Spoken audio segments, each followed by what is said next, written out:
domestic politics, where it's said that there are no permanent enemies and no permanent friends.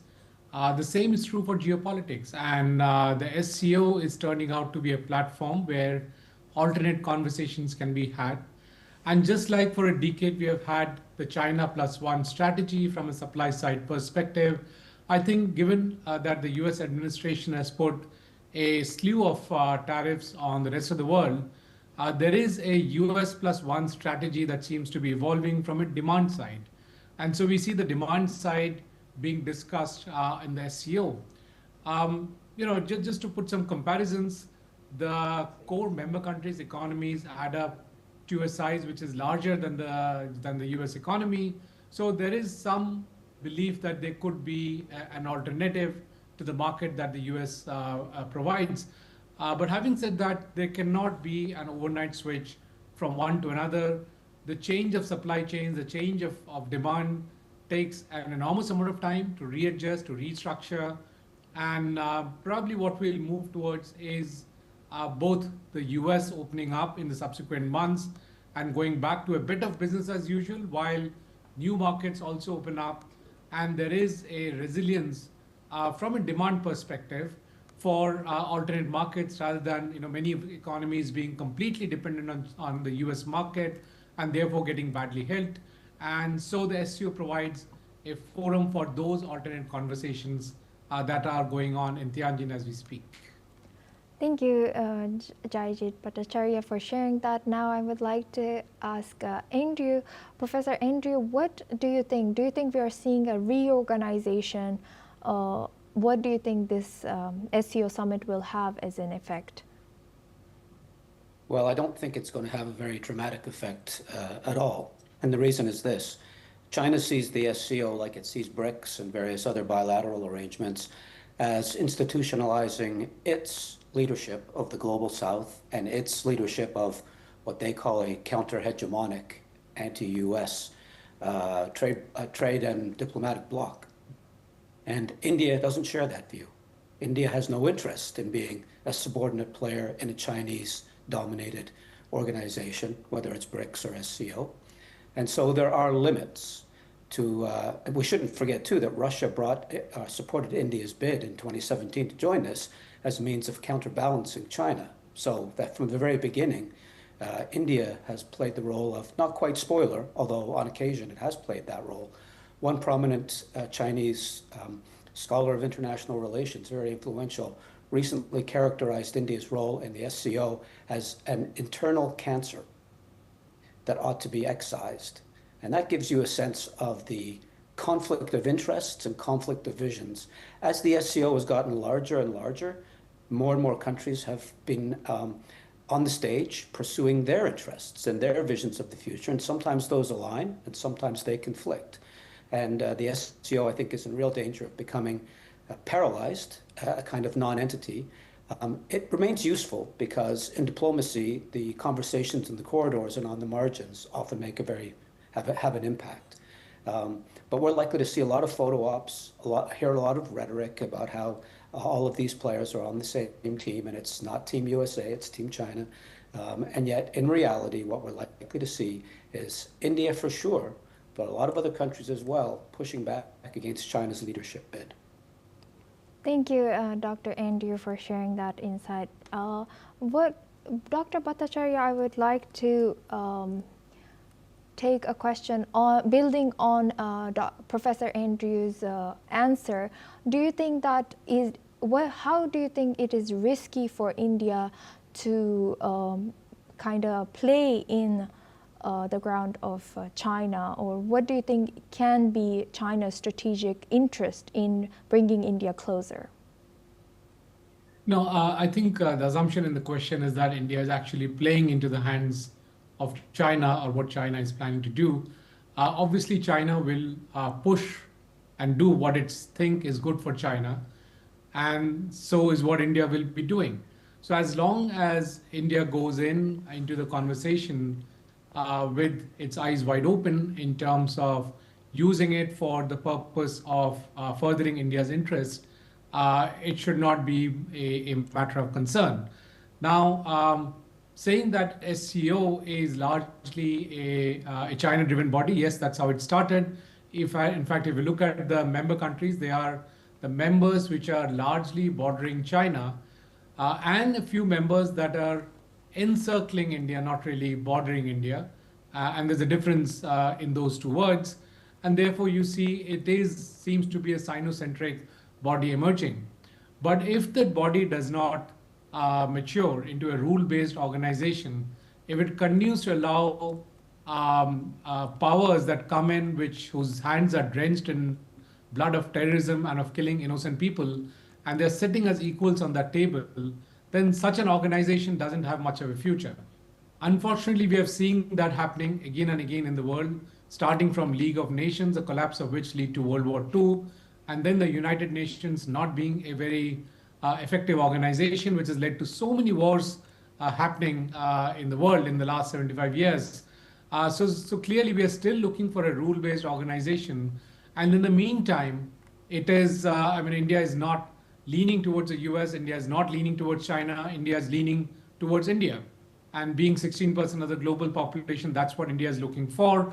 And with the hope that India can probably bring in a rule-based global system, which is truly rule-based. It's not somebody else's rule being followed by the rest of the world, but it's a rule that is evolved by consensus, where the global south finds a voice, and there is parity between nations. There are no superior nations and no underdog nations.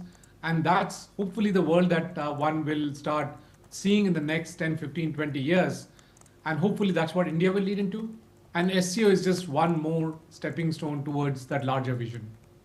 Thank you very much, Jayajit Bhattacharya and Professor Andrew, for both sharing that insight. Please stay with us as we stay on this topic, and we will come back for the discussion. Now, Russian President Vladimir Putin has arrived in Tianjin for the Shanghai Cooperation Organization Summit.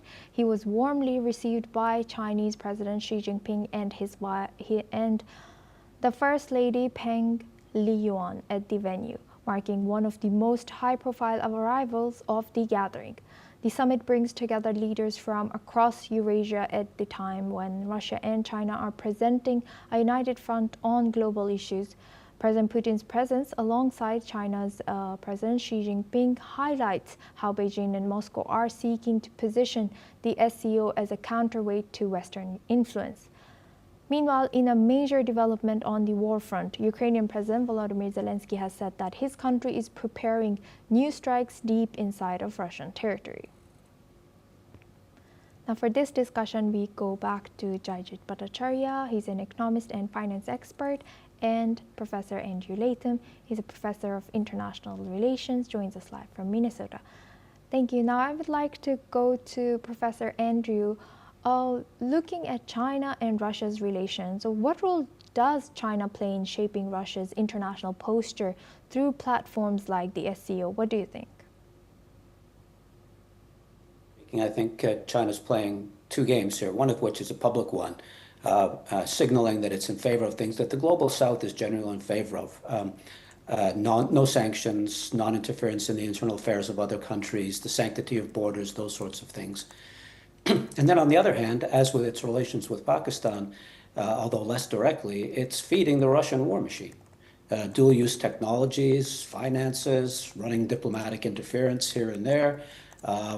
So on the one hand, China has a vested interest, both at the SCO and beyond, in presenting itself as this alternative leader of a global order, one that is interested in a kind of rules-based international order, although the rules will be written largely not by the international community, but by China. And then on the other hand, it is, as I said, feeding the Russian war machine indirectly, I would say, but substantively nonetheless. China has no interest in undermining the relationship it has with Russia. In fact, it has an interest in strengthening that as long as Russia adopts a subordinate posture. It's playing second fiddle to China, as it were. And Russia, of course, is going to resist that, although it needs Chinese support, both diplomatic and economic, and in terms of dual-use technologies. So everybody is playing a game here in terms of navigating these currents, these conflicting and rapidly shifting in some ways geopolitical waters, if I can put it that way. India is, of course, playing that game as well. India has pursued a policy of non-alignment, now multi-alignment, as it seeks to position itself not as a lapdog of the United States, and not as a lapdog of China, and certainly not as a lapdog of Russia. It's pursuing its own interests. I would sound one note of caution that in all of human history, whether it's in Asia or Europe or the New World, as the Europeans like to call it, or the globe, no international order has ever been built by consensus. They have all been built by a hegemon imposing its will on others since the beginning of time, at least of international relations. So I would like to echo Professor or Dr. Bhattacharya's optimistic note, but the international relations scholar in me and the historian in me obliges me to sound a slightly more pessimistic note. And Jayajit Bhattacharya, I would like to come back to you now. Looking at Russia and China's relation, could deeper alignment with China risk further isolating Russia from other global partners? What do you think? Well, as I said, all relationships are based on the mutual interest of each country. In fact, that's something that Professor Latham also kind of laid out, that historically, the relationship between nations have been driven by their interests and by the powers that they enjoy against each other. And that will continue to play out if Russia continues to be militarily and economically relevant. It'll have a say, it'll have it'll get what it wants to get from the rest of the world. And I don't see that in the near future that's going to degrade. In fact, in the last 3 years, while Russia has been at war with Israel, and there has been considerable degradation of the Russian population, because if you look at the young population, a very significant part of that population has got degraded in the conflict with Ukraine. In spite of that, we see the Russian economy growing and being resilient, and we don't see Russia as a country ebbing militarily, and therefore we don't see that the relationship between Russia and China is going to impact how Russia is seen in the rest of the world. It'll be how Russia is in itself, which will impact how Russia will be seen in the rest of the world. And obviously, it's leveraging its relationship with China, in fact, even its relationship with North Korea, in terms of getting soldiers in for the war that it is fighting in its Eastern Front. It will try and leverage its relationships. And that's really what the SCO is, where the rest of the economies, which seem to be kind of adversarial from a US perspective, are working out alternative arrangements which are beneficial for each of these economies. Thank you very much for sharing that. Now, I would like to look at the strikes that are continuing to happen between these Russia and Ukraine. Now, Professor Andrew, with Russia intensifying and also Ukraine intensifying strikes they both striking each other and they continue. How might this impact its Russia's relationship within the SCO, especially with other countries present in the SCO Summit now, who might be neutral or less aligned to Russia members? That's a very good question. It remains to be seen. So far, and people in Europe and North America have a hard time believing this, but the Ukraine war is not viewed as the most important event in all of human history around the world. Many people in the Global South and governments in the Global South just view this as another European war. It's not of great consequence.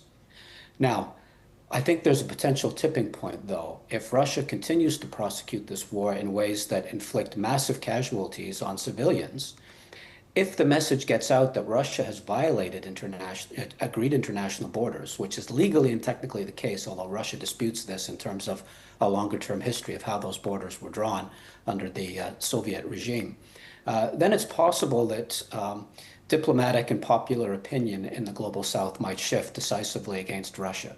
But that's not the case at the moment.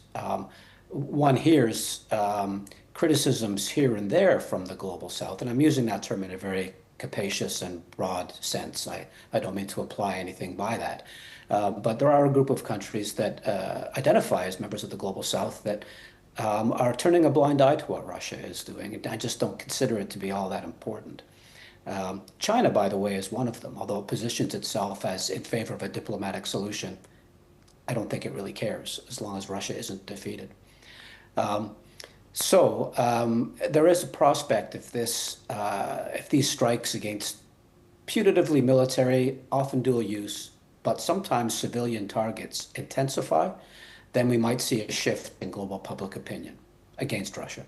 Right. Thank you very much to both our guests, Jayjit Bhattacharya and Professor Andrew Latham, for joining us and sharing your insight throughout this news.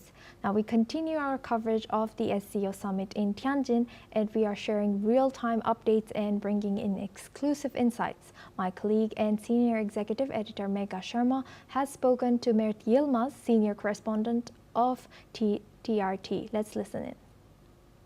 Hi, I'm in Tianjin, China at the SCO Summit. Joining me right now is Mert Yilmaz. He's a senior correspondent at TRT. Thank you, Mert, for joining me. And of course, my first question right now, there is a bilateral that is taking place between President Xi Jinping and the President of Turkey, Tayyip Erdogan.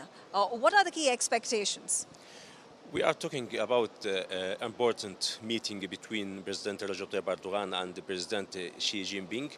I think it will be discussed all the relationship between Turkey and the Chinese in the future. We have already now a strong relation between Turkey and China, but I think will be another chance to development this relation between both of the country. And I think the first subject they will discuss between each other, it will the economic between Turkey and China, and the second case I think is a war between Russia and Ukraine, and how the SCO can make any efforts to stop this war between Russia and Ukraine. And I think Mr. Recep Tayyip Erdogan, President of Turkey, he will forget the situation in Middle East, especially between Gaza and Israel and what happened in Gaza. I think he will talk with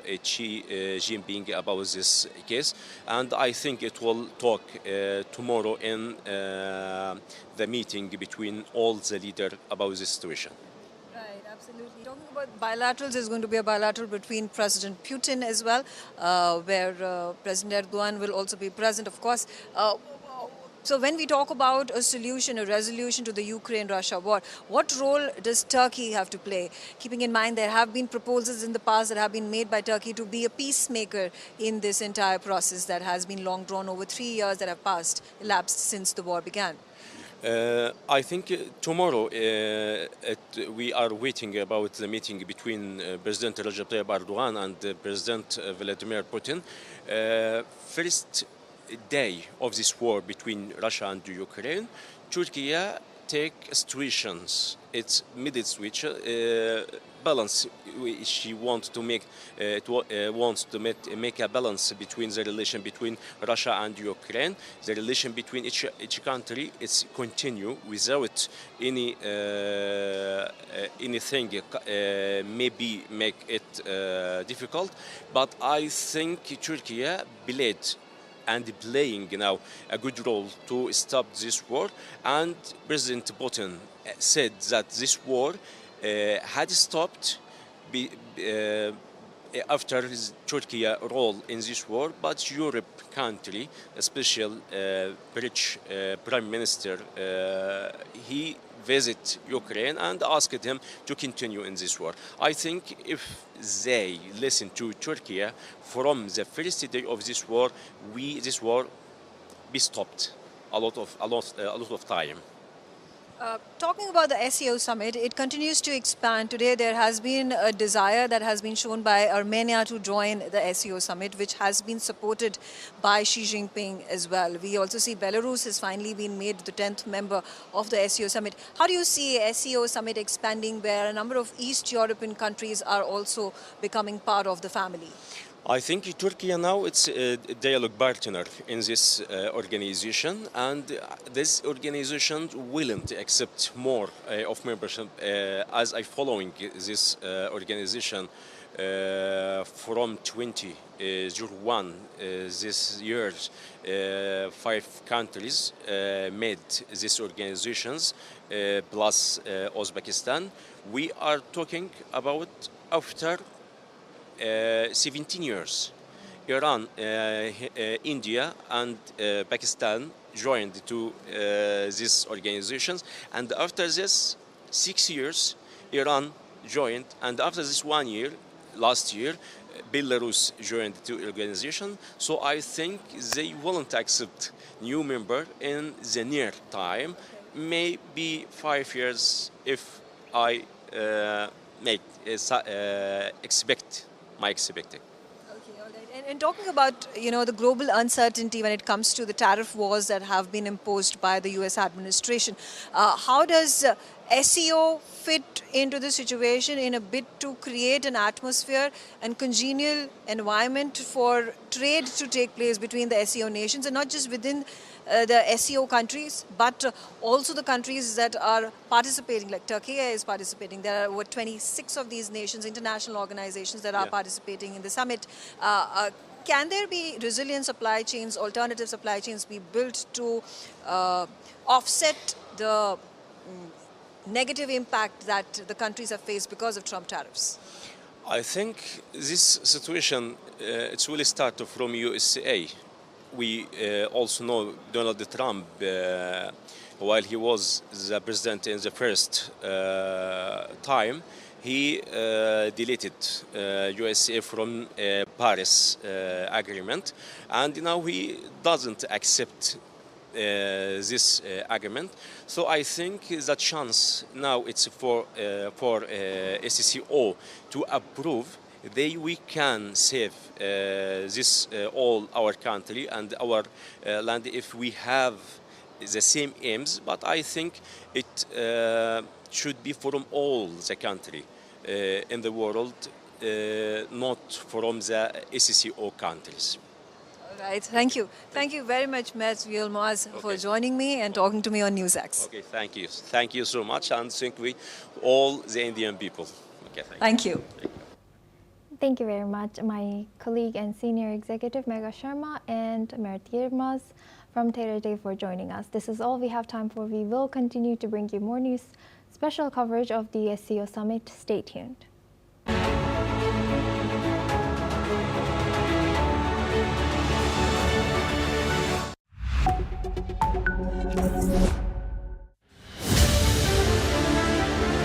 ITV network के founder और संसद में मेरे साथी Kartikeya Sharma ji, network की पूरी